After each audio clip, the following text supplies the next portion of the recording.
மதுரை அவனியாபுரம் அருகே முன்விரோதம் காரணமாக இளைஞர் கொடூரமாக வெட்டி கொலை செய்யப்பட்ட சம்பவத்தால் பதற்றமான சூழல் நிலவியது. கோயில் திருவிழாவில் ஏற்பட்ட சண்டையில் திட்டமிட்டு கொலைபாதக செயலில் ஈடுபட்ட 4 சிறுவர்கள் உட்பட 5 பேர் சிக்கியுள்ளனர். நடந்தது என்ன?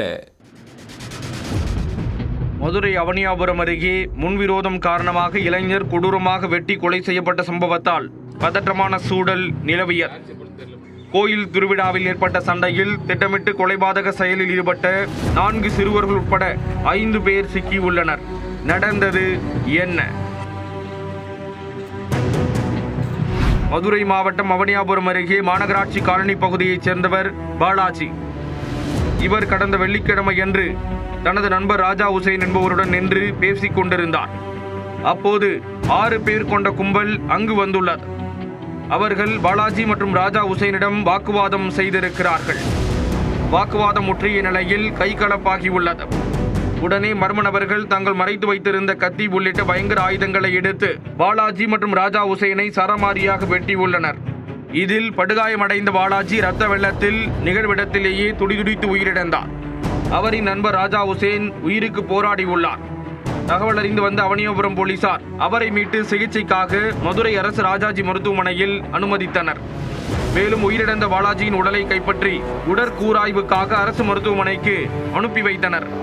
விசாரணையில் முன்விரோதம் காரணமாக இளைஞர் கொலை செய்யப்பட்டது தெரிய வந்தது. அண்மையில் நடைபெற்ற கோயில் திருவிழாவின் போது பாலாஜி ராஜா உசேன் தரப்புக்கும் மற்றொரு தரப்புக்கும் இடையே தகராறு ஏற்பட்டுள்ளது. அதற்கு பழிதீர்க்கும் வகையில் 6 பேர் கொண்ட கும்பல் திட்டமிட்டு நண்பர்கள் மீது கொலைவெறி தாக்குதல் நடத்தியுள்ளது. இது தொடர்பாக வழக்கு பதிவு செய்த போலீசார் தனிப்படை அமைத்து கொலையாளிகளை தேடி வந்தனர். இந்த நிலையில் மாதேஷ் மற்றும் 17 வயதுடைய சிறுவர்கள் 4 பேர் உட்பட மொத்தம் 5 பேரை கைது செய்தனர். மேலும் முக்கிய குற்றவாளியான பூவலிங்கம் என்பவரை பிடிக்க தேடுதல் வேட்டையில் இறங்கினர். இதனிடையே கொலை செய்யப்பட்ட பாலாஜியின் உடலை வாங்க மறுத்து அவரது குடும்பத்தினர் மதுரை மாவட்ட ஆட்சியர் அலுவலகத்தை முற்றுகையிட்டு போராட்டத்தில் ஈடுபட்டனர்.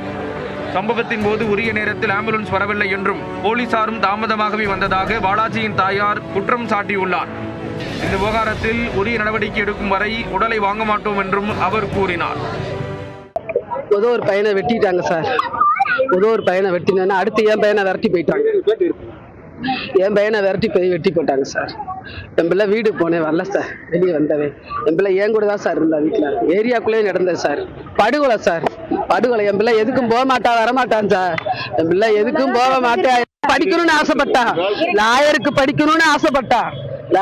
படிக்கணும்னு ஆசைப்பட்டா, என் பிள்ளைய படிக்க விடல. என் பிள்ளை என்கிட்ட இல்லை சார். என் பிள்ளை என்கிட்டயே இல்லையே. அம்மா அம்மா அம்மா. பாலாஜி கொலை செய்தவர்கள் மீது வன்கொடுமை தடுப்பு சட்டத்தின் கீழ் நடவடிக்கை எடுப்பதுடன் அவரின் மனைவிக்கு அரசு வேலை வழங்க வேண்டும் என்றும் கோரிக்கை விடுக்கப்பட்டுள்ளது.